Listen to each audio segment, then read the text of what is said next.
Powered by the Inside the Birds podcast. Now, live from inside the Matt Black Kia Studios, it's Football at 4. Football at 4 is powered by the Inside the Birds podcast. You heard in the open there, it's Andrew DiCecco on Football at 4 today. We're looking at the matchups. This is a really intriguing one. Let's start with that, Andrew. Back in August, when we're doing the division previews, and we're talking about this Jacksonville team, I'm not so sure we thought this was a team that could be a division champion winner. But now through 3 games, as their roster, as the talent here starting to show a little bit more and mature maybe faster than we thought. Yeah, when we were doing those roster previews, I certainly didn't depict Jacksonville to be one of those premier teams right now, Mike. But right now, 3 games in, they certainly have really solidified their presence in the NFL to be a force to be reckoned with right now. And I think that they're really firing on all cylinders on defense and on offense, and have a lot of intriguing pieces and a lot of growth that you're seeing from the quarterback and Trevor Lawrence, of course, it's all sort of coming together under Doug Pederson, and everyone's really rallying around him as the head coach. So I think that they are for real, and I think they are going to be a viable playoff contender. Now, it's still early in the season, but I think when you look at what they have to work with and their trajectory, I think that there's a lot to be intrigued about. Yeah, and one of the things you got to be intrigued about, Andrew, let's start there, is the Eagles' offensive line last week didn't run the ball all that well against Washington. This week, this is a pretty good front seven. There's a lot of talent up front, and Trevon Walker's there, and they've got some pieces that maybe people don't know about. Devin Lloyd, the linebacker, you and I talked a lot about him at draft time, but they're pretty good against the run, this team. Yeah, I think they only held, the most that the Chargers had last week was 22 yards, and that was by Sonny Michel, if I'm correct on that. So they do have a really strong front. I really like what Mike Caldwell, the former Eagles linebacker, now their DC, has done in his first few games as a defensive coordinator. You remember, he's a Todd Bowles disciple, so I expect to see a lot of exotic pressures and things like that, using his personality. They have guys like Arden Key, and you mentioned Devin Lloyd, who's also a fantastic start as a rookie. They just have an amalgamation of players that they can throw at you and disperse throughout the game. So I think that they sort of make up for some of the blemishes back end, because they can be had a little bit there.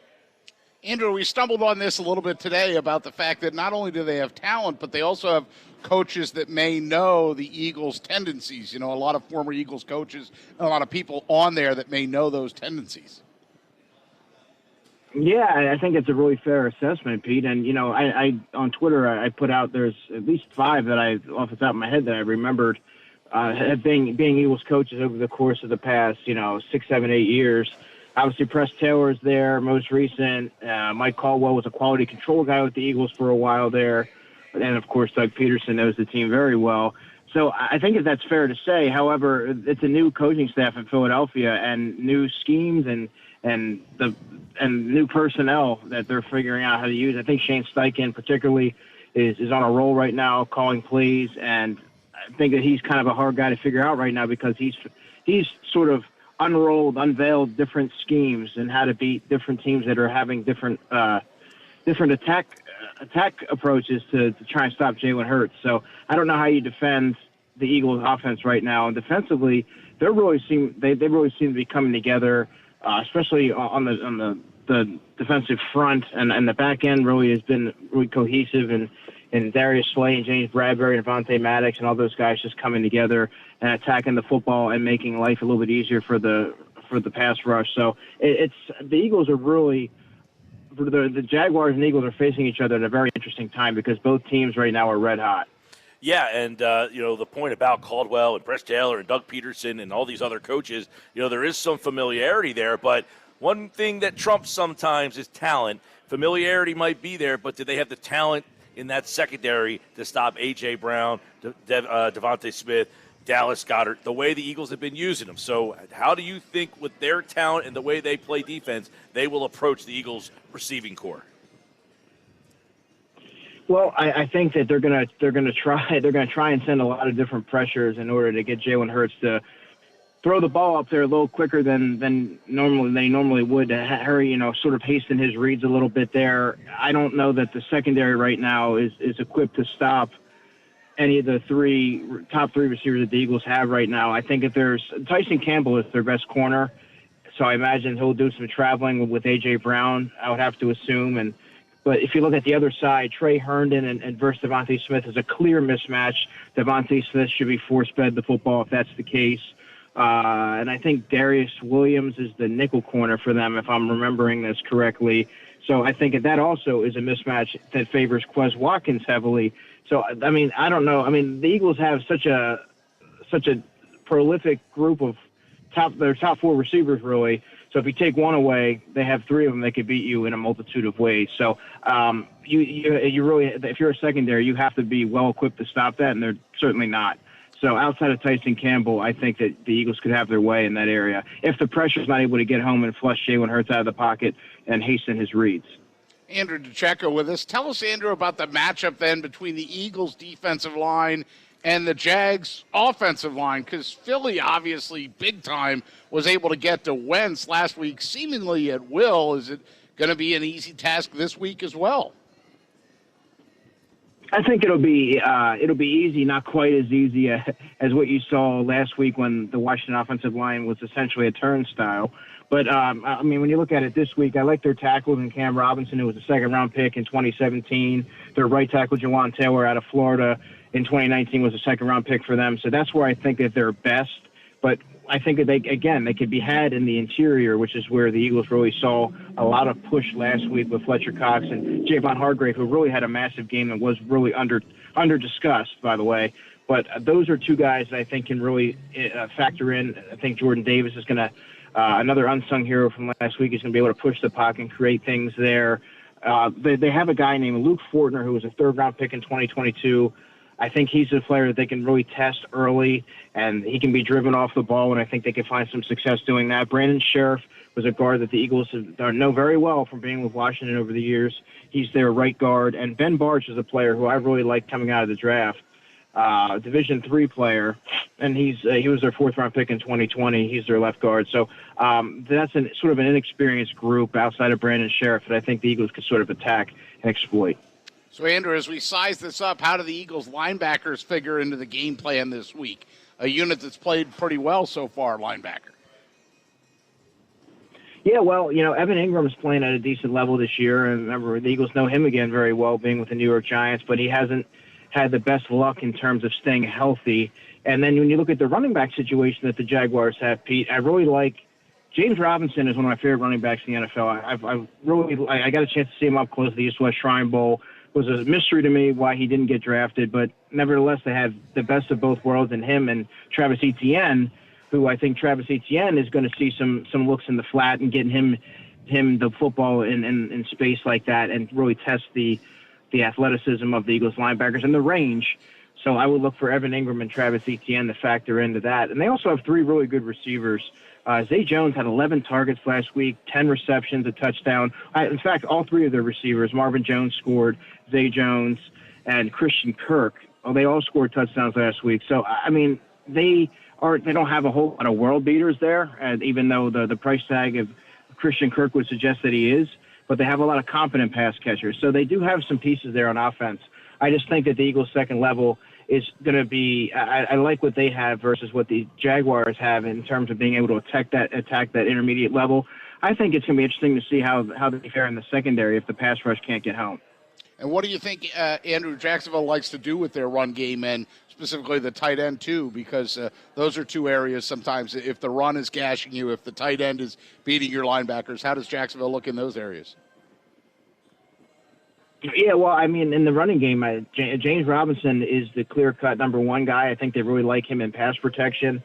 He's also really efficient up the middle of the field. He kind of reminds me of, if you remember the short career where Doug Martin was at the top of his game, the muscle hamster. He kind of reminds me of him in the way that he runs. He's a little bit shorter in stature, but runs with some power. It has the acceleration to bounce it outside, good vision, good in pass protection. So they have him, who's their solid guy, and then they have the explosive home run hitter in Travis Etienne, who's more of the pass-catching option. and can factor in the red zone, I think, a little bit more as a receiver. So I think that they're going to try to attack the Eagles in the running game.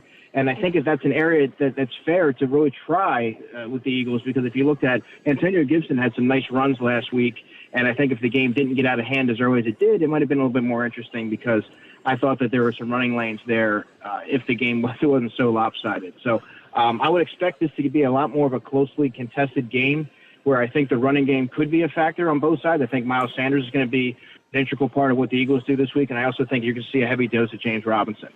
Yeah, we're talking with Andrew DiCecco, Football at 4 from InsideTheBirds.com, looking at the matchups in this one. You know, Andrew really knows these rosters very well. He does a great job of breaking them both down. And, you know, one area that Philadelphia really, has been tough is when it comes to basically, Jalen Hurts, right? Trying to figure out what to do to stop him. And when you look at the defense, is there a guy on that side of the ball that maybe will have that job this week? Because every team has tried to figure out what to do. He's beat you with his legs. He's beat you with his arms. So is there a player on Jacksonville that would concern you this week that they might try to do something a little different with? Yeah, there's two players. The first one I would say is Devin Lloyd, who through 3 games has 2 interceptions, 6 passes defended, very athletic player, sideline to sideline guy, smart player. I think he could be someone that they use to spy Jalen Hurts. I would also look at the safety Andre Cisco, who I really liked coming out of Syracuse a couple of seasons ago. He's their safety, and I mean he has an interception I believe this year, but he's also one of those chase and pursue type of guys, and very smart, astute football IQ. So those are 2 guys that I could really see being tasked with that assignment. However, do I think that they're equipped to do so? Do I think that they have the personnel? Not necessarily, not to stop Jalen Hurts solely, but I think that they have a healthy rotation of pass rushers to keep it fresh and give different looks and throw different pressures at them. But we'll have to see, because the Eagles have a heck of an offensive line, and Jalen Hurts has figured out a way to defeat 3 different attack styles against him. So we're going to have to see how this goes. But I am very impressed, to be honest with you guys, about what Mike Caldwell, the defensive coordinator, has been able to do 3 games into his career with this title. So, I mean, it's going to be sort of a chess match, I would imagine, on Sunday. Yeah, no, that's fun. And because it seems that, Andrew, no one's really used that quote-unquote spy that we used to see, like, growing up as a kid, teams would spy Randall Cunningham, Donovan McNabb. We haven't really seen that technique against Jalen Hurts yet, so you wonder – and Doug Pederson knows Jalen pretty well, and yet he has evolved as a quarterback so much. So I wonder how much Doug is going to take his knowledge of, hey, he was limited in this area when I had him, and incorporate that to the game plan. And on the flip side, Hurts might say, I might have been weak at that then, but I'm not the same quarterback. Right. So that chess match is going to be interesting. Yeah, right. Doug Pederson, when Doug was here, that was when Jalen was struggling to utilize the middle of the field, and he was struggling to throw to a certain side of the field, and he was just very overly reliant on what he was comfortable with. However, he's evolved so much, as we've all seen, as we all know, being here this season, just seeing it 3 games in, that if they're using that approach, I think Jalen will be able to easily diffuse that and find a way to exploit that. So I don't know that Doug Pederson's past knowledge is going to really help because of how much Jalen has grown since then. But I mean, he at least knows some of his tendencies, so I would expect him to have a feel for it a little bit and lean heavily on Press Taylor as well, who was there and worked alongside Jalen Hurts as well. So I mean, it is going to be interesting to see how much that they're able to how much that's going to factor into the game plan.